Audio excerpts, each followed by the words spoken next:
क्या अज्ञान हारेगा? क्या अज्ञान हारेगा? क्या देश जीतेगा? सोच रहा था कि क्या है, क्या चल रहा है। क्या इंसान अपने आप को और अपने देश को तकलीफ दे रहा है, मानवता को तकलीफ दे रहा है, उस निर्गुण निराकार को तकलीफ दे रहा है।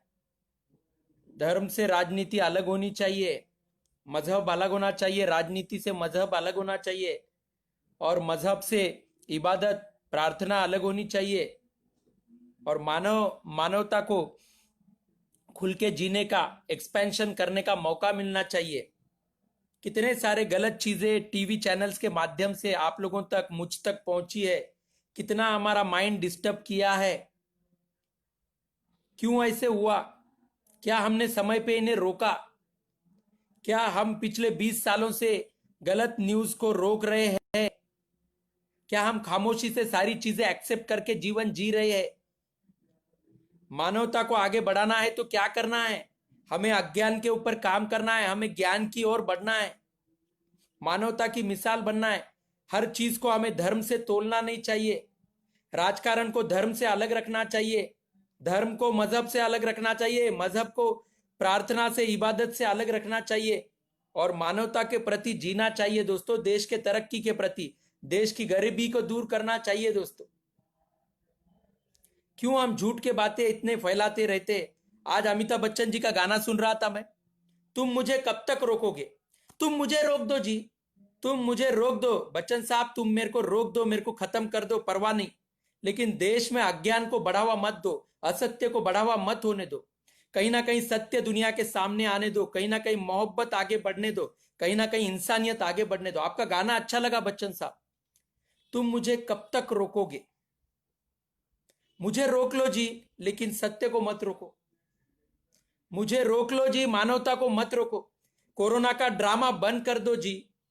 लोगों को तकलीफ देना, लोगों की गरीबी दूर नहीं कर सकते तो कम से कम उसे बंद कर दो। मोहब्बत को आगे बढ़ने दो, इंसानियत को आगे बढ़ने दो। परमात्मा परमात्मा ने हमें इतना अच्छा ये प्लेनेट दिया है, हम तरक्की की राह लेना चाहिए। आज भी हम वही गलत काम कर रहे। कितना समय हमने बर्बाद किया मीडिया का दुरुपयोग करके, कितना समय हमने बर्बाद किया ब्रॉडकास्टिंग का मिसयूज करके, कितने अर्थ के अनर्थ किए हम लोगों ने। क्या हम अभी इसकी रिस्पॉन्सिबिलिटी लेके ये मैटर को खत्म कर सकते? क्या मानवता का फूल फूलने देंगे? क्या सत्य का फूल फूल जाएगा? कब तक आप रोकोगे सत्य को? किस समय का आपने इंतजार किया है? मानवता को आगे बढ़ने से क्यों दबाया जा रहा है? कांग्रेस पार्टी वही गलती कर चुकी है, भारतीय जनता पार्टी के द्वारा वही गलतियां की जा रही है। समाज में गरीबी बढ़ते जा रही है। आप लोगों को कमी नहीं है, लेकिन गरीबों को बहुत तकलीफ है। देश की जनता को सुकून नहीं है। और हम एक तरफ तो कहते हैं कि देश महासत्ता बनने जा रहा है। किस तरह की महासत्ता बनने जा रहा है? आप कब तक रोकोगे? तुम मुझे रोक लो तुम, लेकिन तुम सत्य को मत रोको। अच्छी कविता बनाई है सर, तुम मुझे कब तक रोकोगे। और कोशिश करने वालों की हार नहीं होती है।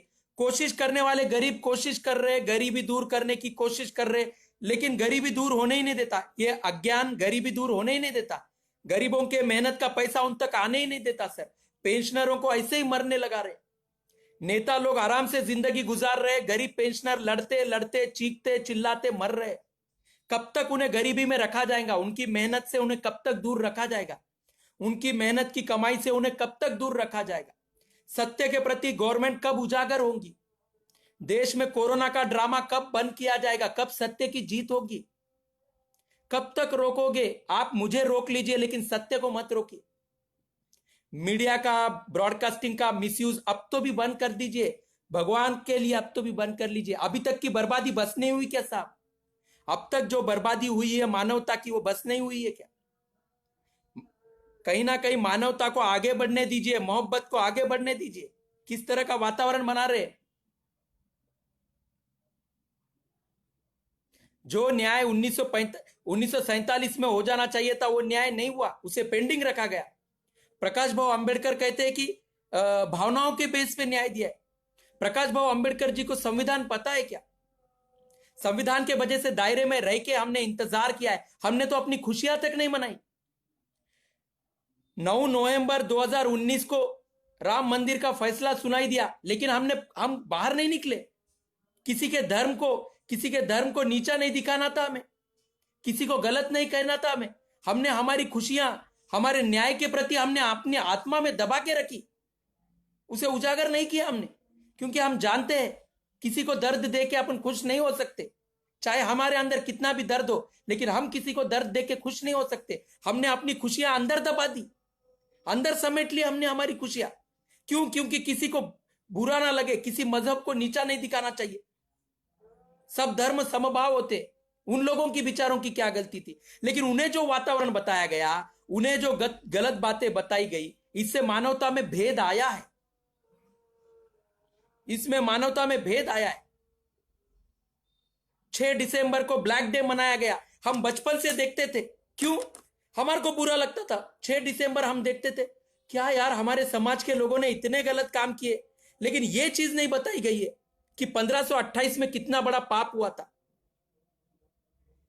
मथुरा में जाके देख लीजिए कितना बड़ा पाप हुआ है। काशी विश्वनाथ में देखिए कितना बड़ा पाप हुआ है। हमने नहीं समझा था। किसी धर्म को हमने कभी नीचा नहीं देखा और कभी देखेंगे भी नहीं, क्योंकि हमें यह संस्कार नहीं मिले। जैसा हम हमारे इष्ट देव को मानते हैं, हम सबके इष्ट देवों को मानते हैं और मानते रहेंगे। ब्लैक डे मनाया गया, हमें नीचा दिखाया गया, हमें बातें की गई। क्यों? क्योंकि सोसाइटी में इम्बैलेंस आना चाहिए ना। नेताओं के लिए सोसाइटी में इम्बैलेंस जब तक रहेगा, नेताओं का फायदा रहेगा। ये ऊपर उठाने का, इसको नीचे झुकाने का, इसको ऊपर उठाने का, इसको नीचे झुकाने का, सब देख रहा हूं मैं।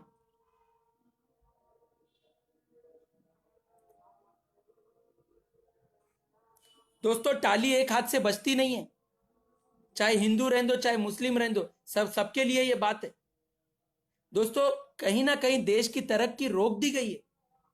वातावरण कैसा बनाया गया, मीडिया का दुरुपयोग किया गया। आज कोरोना का ड्रामा किया जा रहा है। क्यों किया जा रहा है? क्योंकि तुम्हारे मेरे अंदर के अज्ञान के वजह से उस तरह से वातावरण बनाया गया। आगे बढ़िए दोस्तों, हाथों में हाथ डालिए, आगे बढ़िए। घटिया राजकारण को समय चलते रोक लीजिए और मानवता की जीत कीजिए, अपने देश की लोकशाही की जीत कीजिए। हाथ में कितने हिंदू मुस्लिम भाई हाथ में हाथ डाल के रास्ते पे उतरने के लिए तैयार है। लोकशाही को जिताने के लिए, देश की गरिमा को बचाने के लिए कितने हिंदू मुस्लिम भाई लोग आगे बढ़कर हाथ में हाथ डाल के अपना देश चालू करने के लिए तैयार है। आपको सरकार पैसा नहीं देने वाली है, आपको गरीबी में मर जाना पड़ेगा। आपकी दुकानें बंद है, आपके कारोबार बंद है, सरकार पैसा नहीं देंगे आपको।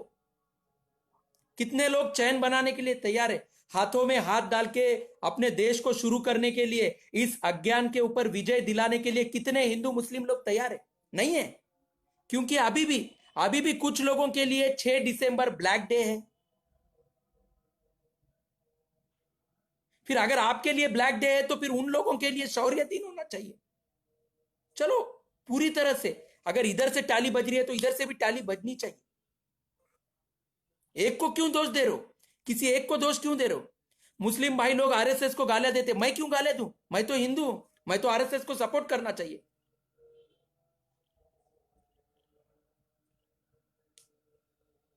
वैसा देखा जाए तो मुस्लिम लीग पहले स्थापन हुआ है, आरएसएस बाद में बना है। सवाल के घेरे बहुत है दोस्तों, सवाल के घेरे बहुत है। लेकिन आज देश का सवाल है, आज देश की गरिमा रास्ते पे आ चुकी है। एक झूठे अज्ञान के चलते तुम मेरे जैसे को सबको अपना अभिव्यक्ति छीन ली गई है, हमें खामोश बिठा दिया गया, हमें घर में बंद कर दिया गया, किसी के शब्दों का मिसयूज करके देश को तकलीफ दी गई है। ये कितने पीढ़ियों से चल रहा है? जरा अपने आप से सवाल करो। हिंदू लोग, मुस्लिम लोग, सब लोग अपने आप से सवाल करो।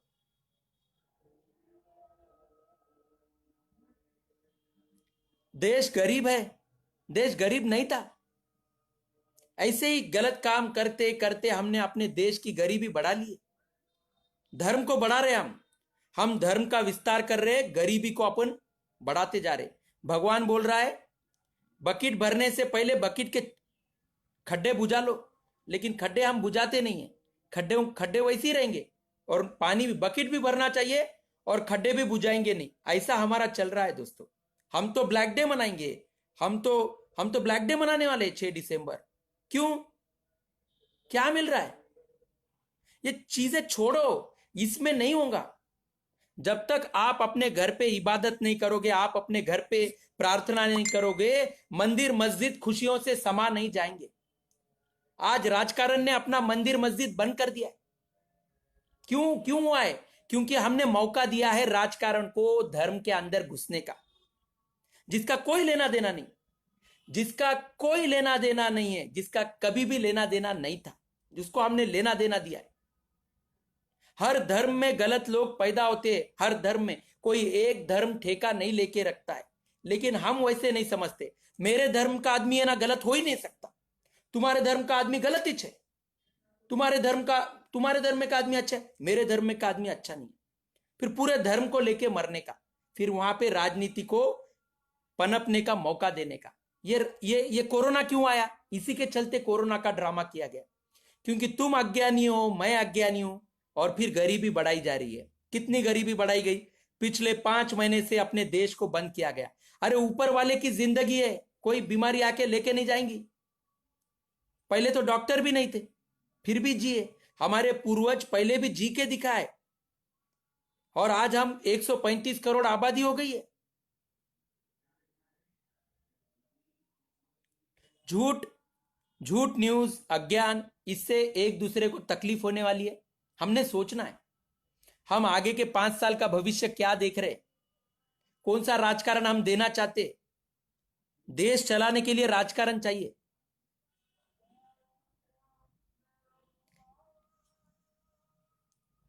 हमें पेट्रोल की जरूरत क्यों है? पीने खाने पीने के लिए पेट्रोल की जरूरत नहीं है।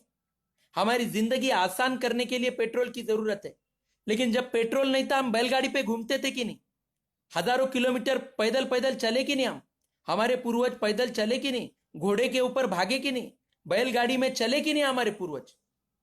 हमारे जरूरत ही बढ़ाएगी, क्योंकि हमें गुलाम बनाया जा सके। हर चीज का एक एक्सपेंशन होता है, हर चीज की एक लिमिट होती है दोस्तों। काय का कोरोना आया? काय का कोरोना आया? ऐसे ही मुद्दे बनाए गए। कभी हिंदू मुस्लिम मुद्दा बनाया गया, कभी कभी करप्शन का मुद्दा बनाया गया, अब कोरोना का मुद्दा चल रहा है।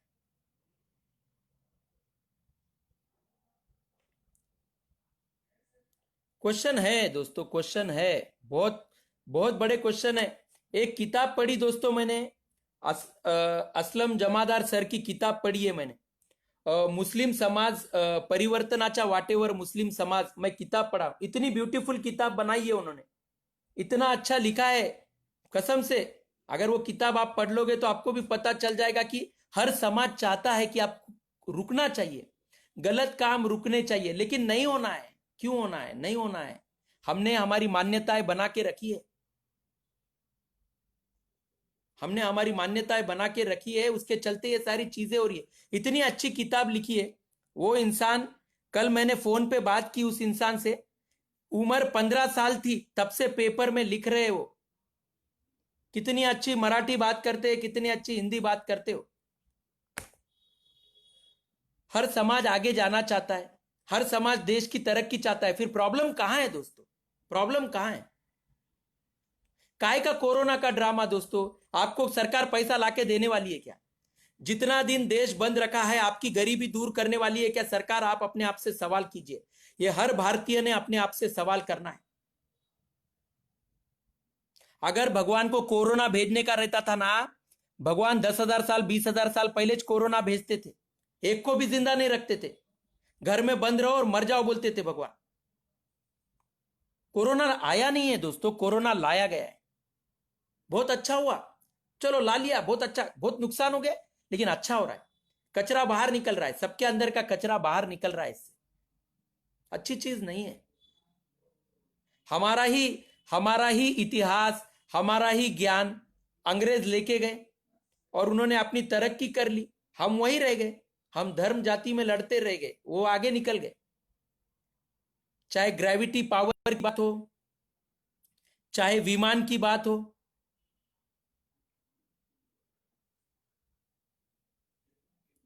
चाहे इलेक्ट्रिसिटी की बात हो, सब हमारे यहां से ही गया है। लेकिन वो लोगों को पता था कि कहीं ना कहीं लिख के रखना पड़ता है, कहीं ना कहीं लिखे वाला प्रमोट करना पड़ता है। अब एक आधी चीज आप कुछ लिख रहे हो, आज आज शुक्र मानिए, आज शुक्र मानिए अपने को फेसबुक मिला है, आज शुक्र मानिए अपने को इंस्टाग्राम मिला है। एक समय सिर्फ दो जन बात कर सकते थे, या तो नेता या तो अभिनेता टीवी के ऊपर। पूछो अपने आप से, एक 20-25 साल पहले कौन बात करता था टीवी पे? या तो नेता बात करता था या तो अभिनेता बात करता था। हमको बात करने का मौका था क्या? अगर हमारे पास जब तक माइक लेके नहीं आया जाता था, कैमरा लेके आया नहीं जाता था, हमको बात करने का मौका नहीं था। आज हमारे को मार्क जुकरबर्ग के वजह से हर आम आदमी को बात करने का, अपनी राय रखने का मौका मिला है। लेकिन हम क्या कर रहे? गलत काम कर रहे, हर चीज का गलत मतलब निकाल रहे। कितनी बार कौन से मुद्दों को किस तरह से जोड़ा जाता है दोस्तों, ये भी चीज मेरे को समझ में नहीं आती है। कुछ लोग अपने अपने समाज की गरीबी दूर करना चाहते हैं, अपने समाज का अज्ञान दूर करना चाहते हैं, और कुछ लोग क्या करते हैं? आरएसएस से लड़ाने का काम करते हैं, आरएसएस से लड़ाने का काम करते हैं। कुछ लोग मुस्लिम लीग से लड़ाने का काम करते हैं। कब से चल रहा है ये? बचपन से देख रहे, बचपन से देख रहे। हमारे पिताओं ने भी देखा होगा, आपके भी पिताजियों ने देखा होगा। कहीं ना कहीं जनता ने चेंज होना पड़ता दोस्तों। जनता आगे आनी पड़ेगी, जनता आगे आएंगी तो नेता लोग पीछे जाएंगे। ये बात ध्यान में रखिए। आप अगर ऐसे ही दबके रहोगे, उनके गाइडेंस के ऊपर चलते रहोगे, वो तुम्हें कभी एजुकेट नहीं होने देंगे। ये लिख लो मेरे तरफ से, चाहे कोई भी धर्म क्यों हो, आपको वो आगे नहीं बढ़ने देंगे। वो उनके हिसाब से बढ़ाएंगे। वो जो उनके चमचे रहेंगे, उनकी राजनीति में मदद करेंगे, उनको वो आगे बढ़ाएंगे। आप लोगों को ऐसे ही घर में बिठाएंगे जैसा आज बिठा दिया है। आज आपका परिवार डर में है, सदमे में है, गरीबी से परेशान है। क्यों? क्योंकि उनका राजकारण काम कर गया। चाहे भारतीय जनता पार्टी हो, चाहे कांग्रेस पार्टी हो, उनका राजकारण काम कर गया दोस्तों। हम वहीं मर रहे, और ऐसे ही मरने का है हमारे को, ऐसे ही मरने का है, सुधरने का नहीं है। अच्छे लोग बाहर नहीं आ रहे, अच्छे लोग सामने नहीं आ रहे, इन बातों को विरोध नहीं कर रहे दोस्तों। अच्छे चीजों का समर्थन जितना जरूरी है, उतना बुरे चीजों का विरोध भी जरूरी है, लेकिन वो नहीं हो रहा है। मोदी जी ने कहा था 21 दिन में महाभारत जीता जाएगा। 5 महीने हो गए दोस्तों, 5 महीने महाभारत खत्म ही नहीं हो रहा है। लेकिन महाभारत में हर भारतीय खत्म हो रहा है, हर भारतीय मर रहा है, हर गरीब आदमी मर रहा है। 5 महीने हो गए, महाभारत खत्म ही नहीं हो रहा है। ये कौन सा महाभारत है? नेता लोग आराम की जिंदगी गुजार रहे हैं, हमको येड़े पे येड़ा बनाया जा रहा है, हमको आपस में लड़ाया जा रहा है, और हम गरीबी से मर रहे हैं, भूखमरी से मरेंगे, अज्ञान से मरेंगे हम लोग। आने वाले तमाम प्राइम मिनिस्टर यही पैंतरे इस्तेमाल करेंगे। ये लोग अज्ञानी है, ब्रॉडकास्टिंग का मिसयूज किया जाएगा, आपको और मेरे को येड़ा बनाया जाएगा, और हमारे आने वाले बच्चे ये भी ऐसे ही मरेंगे। ये लिख लो मेरे तरफ से, ये चेंज होना चाहिए। ब्रॉडकास्टिंग का मिसयूज हुआ है या नहीं हुआ है, या आप अपने आप से, अपनी आत्मा से क्वेश्चन पूछना चाहिए कि ब्रॉडकास्टिंग का मिसयूज हुआ है या नहीं इस देश में कभी।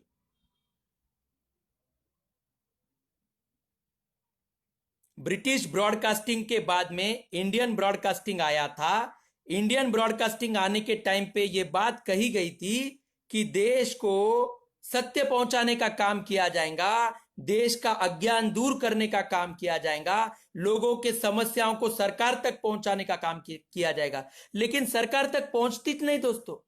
आपकी समस्या सरकार तक पहुंचती नहीं है। सरकार तक क्या पहुंचता है?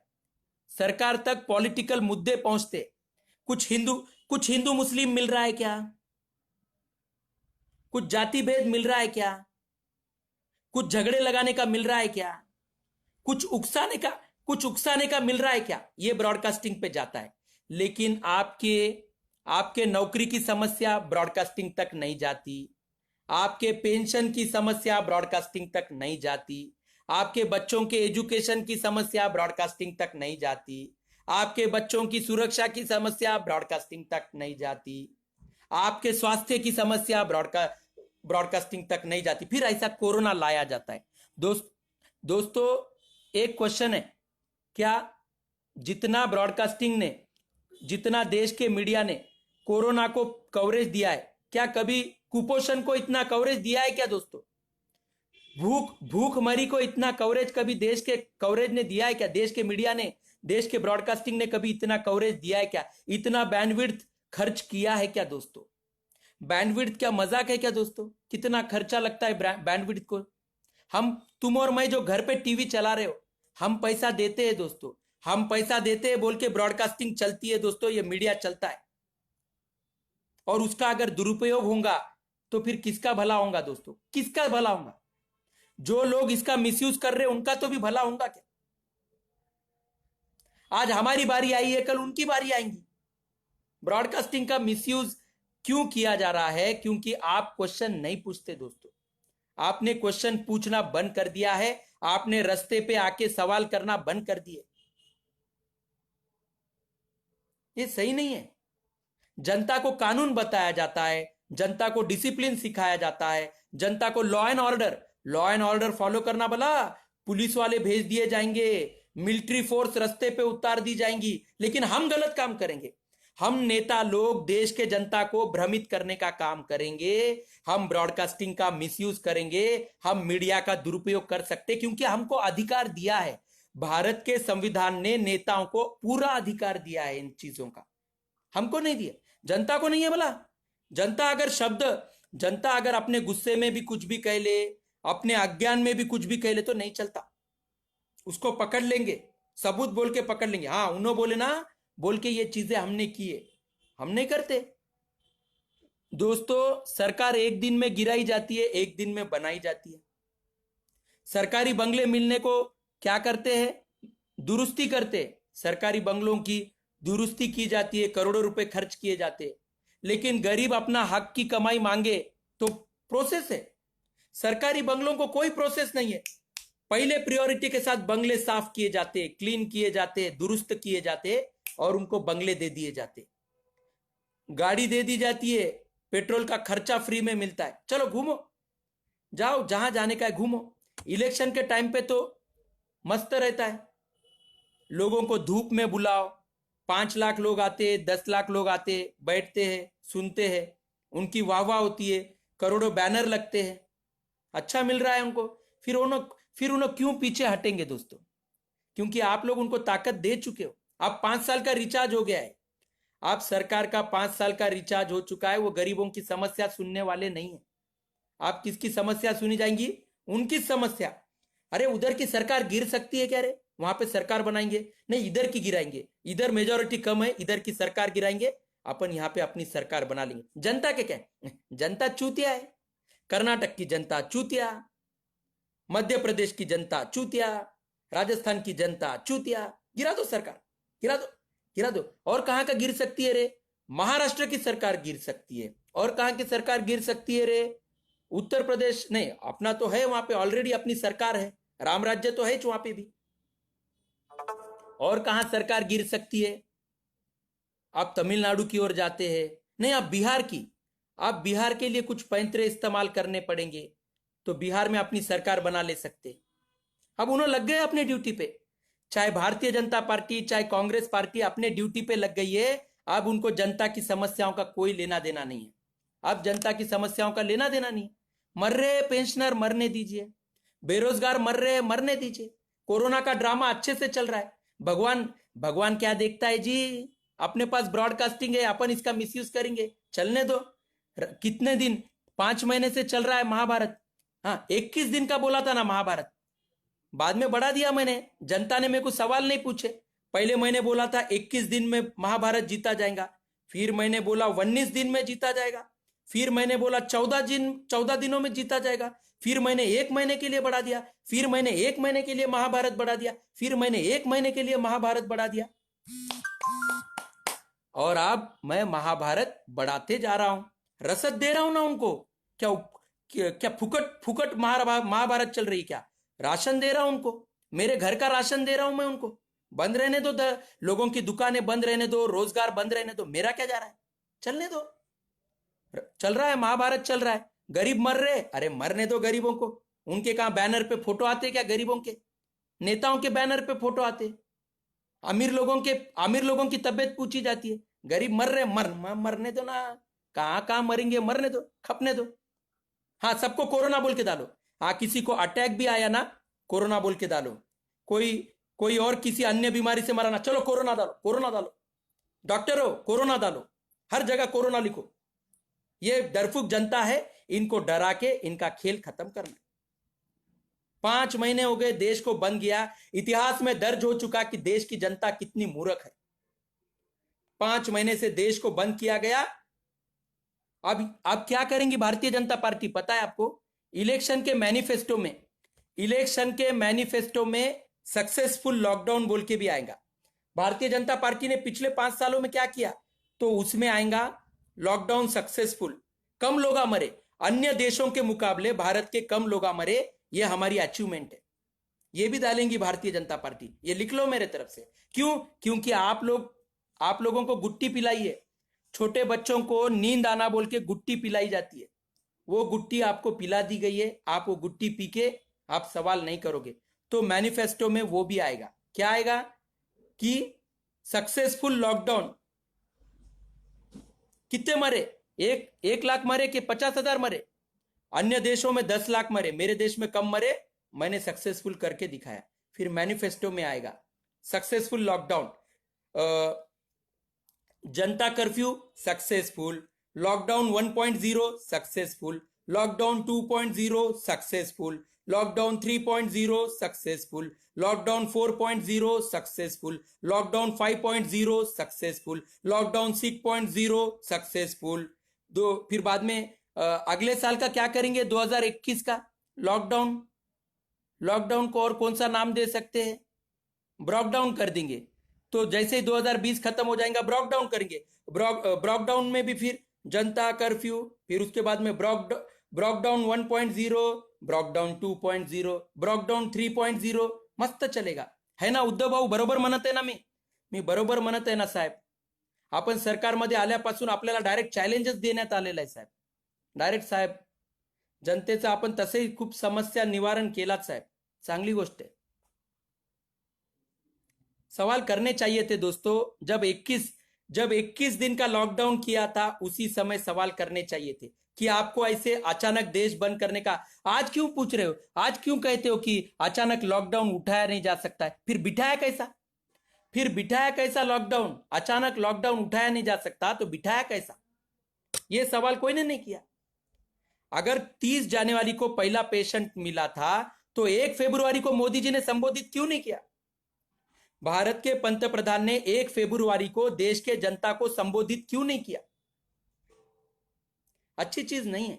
मोदी जी सामने आइए, कांग्रेस पार्टी, राहुल गांधी जी सामने आइए, अज्ञान के ऊपर विजय पाइए।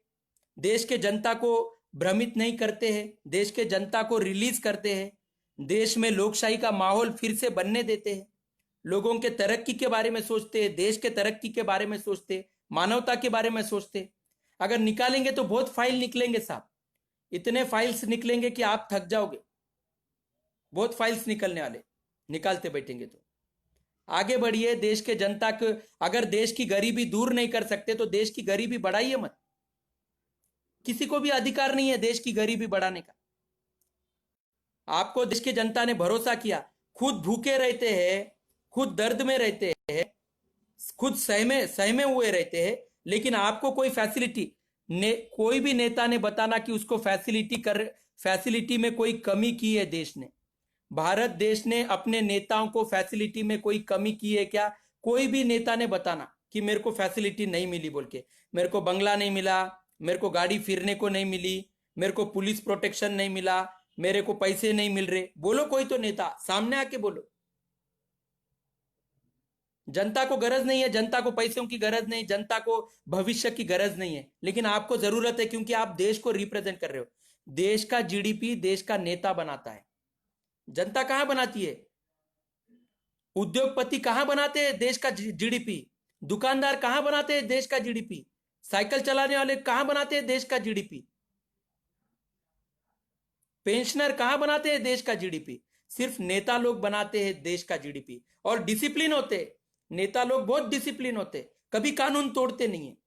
सिर्फ जनता कानून तोड़ती है, जनता लॉ एंड ऑर्डर फॉलो नहीं करती है, डिसिप्लिन में नहीं है जनता। जनता डिसिप्लिन में नहीं है, यही तो तकलीफ है। नेता लोग डिसिप्लिन में, अच्छी तरीके से डिसिप्लिन में है नेता लोग। कोई सवाल नहीं करने का, जनता को अधिकार नहीं है सवाल करने का, नेताओं को अधिकार है। नेताओं को कानून थोपने का अधिकार है, जनता को सवाल करने का भी अधिकार नहीं है। खाली इलेक्शन के टाइम पे जनता जनार्दन बोलने का और रियलिटी में कुछ भी नहीं बोलने का। अयोध्या का सच सच बताना दोस्तों, अयोध्या के मुद्दे पे कितने लोगों के घर चले? आप बोलिए, कितने न्यूज चैनल ने पैसा कमाया? अयोध्या के मुद्दे पे, जो हिंदू मुस्लिम मुद्दा कभी था नहीं। अयोध्या ये हिंदू मुस्लिम कभी मुद्दा नहीं था, उसे हिंदू मुस्लिम बनाया गया। अयोध्या का मुद्दा भारतीय संस्कृति वर्सेस मुगल तानाशाही वर्सेस भारतीय संस्कृति, ये मुद्दा था, लेकिन इसको हिंदू मुस्लिम रंग दिया गया और आप लोगों ने वहां पे मीडिया का साथ दिया। ये कभी मुद्दा नहीं था, ये हिंदू मुस्लिम मुद्दा था ही नहीं। फिर क्या मुद्दा आया? फिर ब्लैक डे का मुद्दा आया, तो पूरे हिंदुओं को गलत बता दिया। ब्लैक डे करके मुस्लिम भाइयों ने पूरे हिंदुओं को गलत बता दिया। कैसे गलत हो सकते हो? उनका आस्था, उनका अस्तित्व वहां से है, वो अपनी जगह कैसे छोड़ेंगे? तुम बाबर को छोड़ नहीं सकते, वो अपने प्रभु राम को कैसे छोड़ेंगे? फिर भी आपने ब्लैक डे मनाया, आपने बता दिया ब्लैक डे। क्यों? क्योंकि नेताओं ने आपको कान भरे, मीडिया ने आपके कान भरे और आपने वो एक्सेप्ट कर लिया दोस्तों। Absolutely wrong thing. अयोध्या का मुद्दा कभी भी हिंदू मुस्लिम नहीं था, कभी भी नहीं था। भारतीय संस्कृति वर्सेस मुगल तानाशाही था, लेकिन उसको हिंदू मुस्लिम रंग दिया गया मीडिया के द्वारा।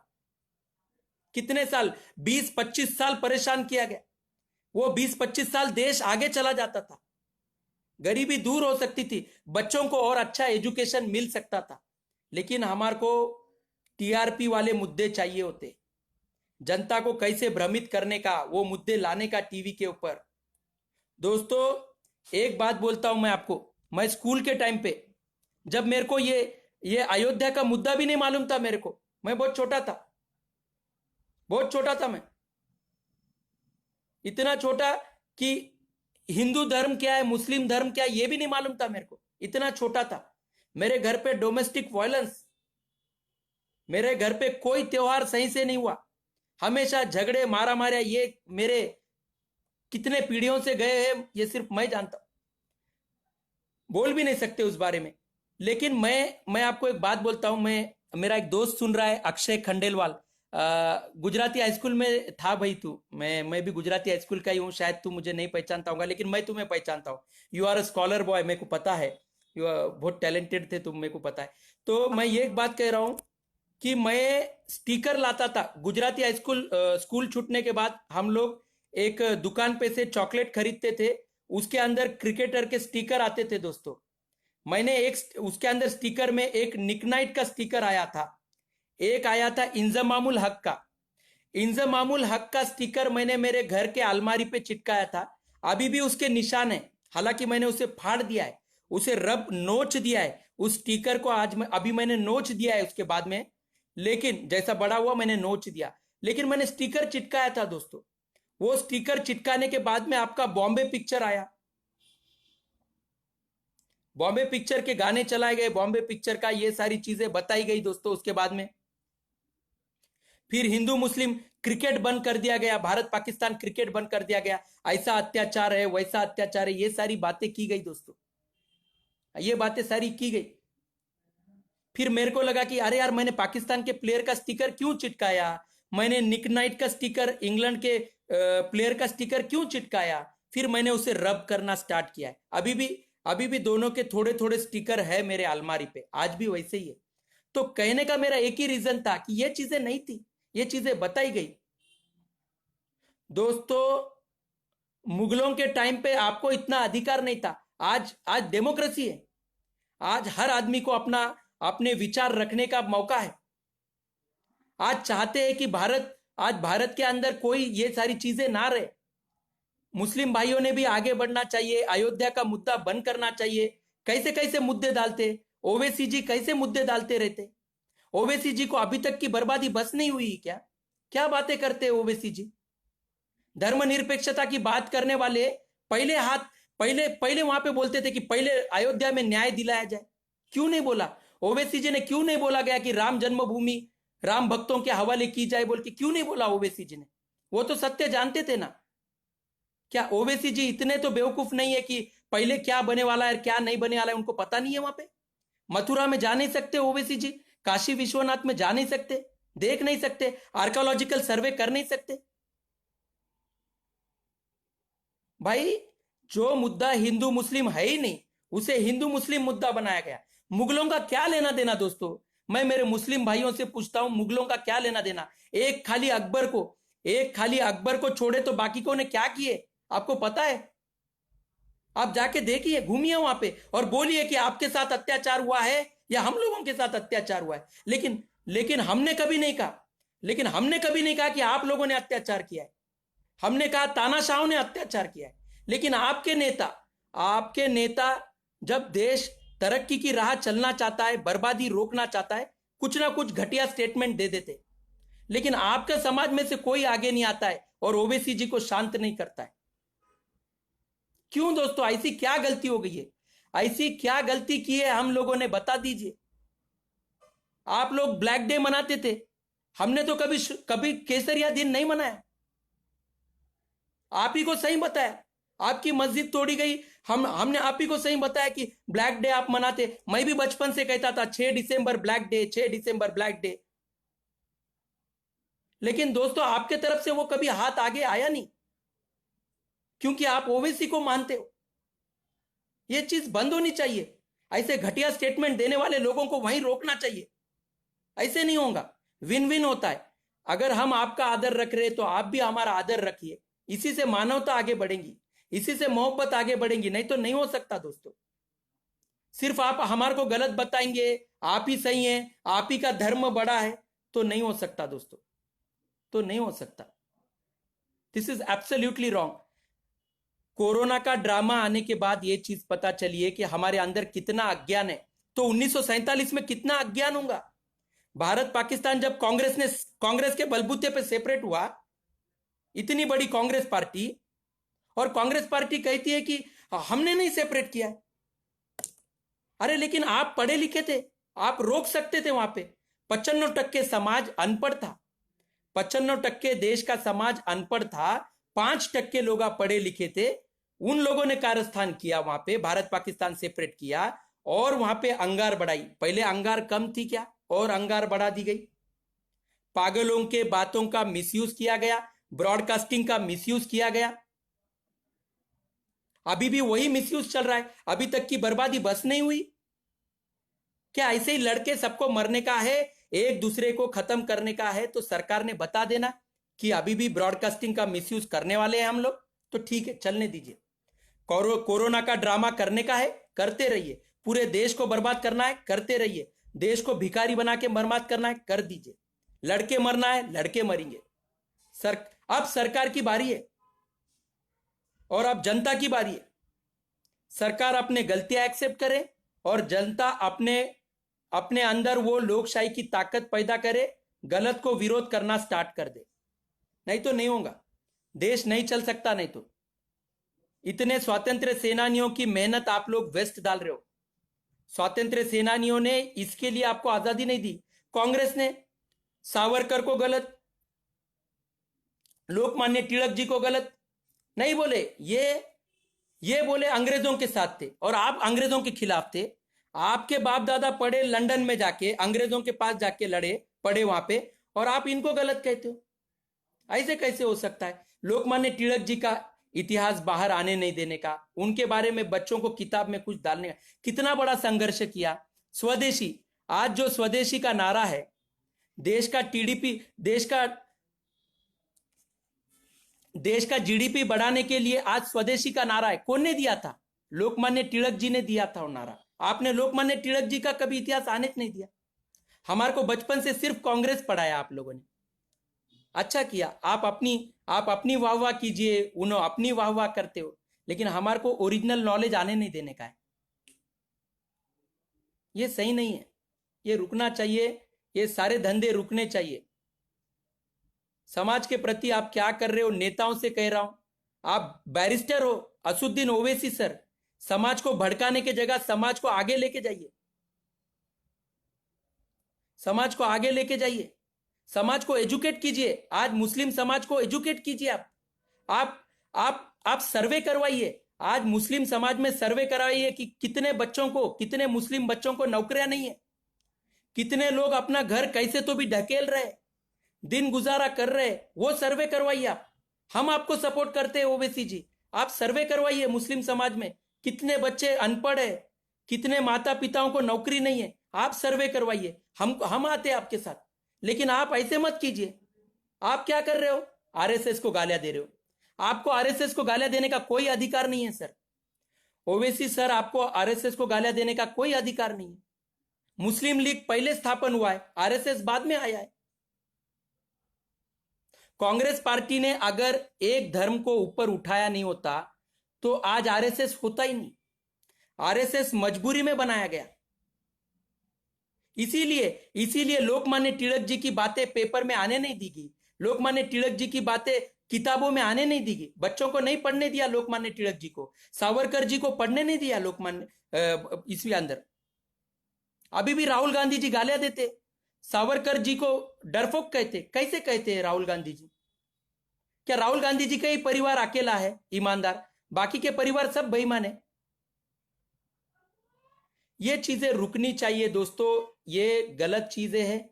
मैं ओवैसी जी से भी कह रहा हूं, मैं कांग्रेस पार्टी से कह रहा हूं, मैं भारतीय जनता पार्टी से भी कह रहा हूं। अगर आप देश की गरीबी दूर नहीं कर सकते, देश को एजुकेट नहीं कर सकते, देश के जनता को सत्य नहीं बता सकते, तो आप ब्रॉडकास्टिंग का मिसयूज रोक दीजिए, मीडिया का मिसयूज रुकना चाहिए। वरना फिर बाद में जनता अपना आपा खो बैठेंगी तो फिर आपकी कोई इज्जत नहीं रहेगी, किसी की भी इज्जत नहीं रहने वाली है। ये बात ध्यान में रखिए। देश को यहां तक लाने में, डेमोक्रेसी देने में कई लोगों ने बलिदान दिए। किसी के भी बलिदान को आप मानते नहीं हो, सिर्फ अपने ही बलिदान को आप मानते हो तो फिर कुछ नहीं कर सकते सर।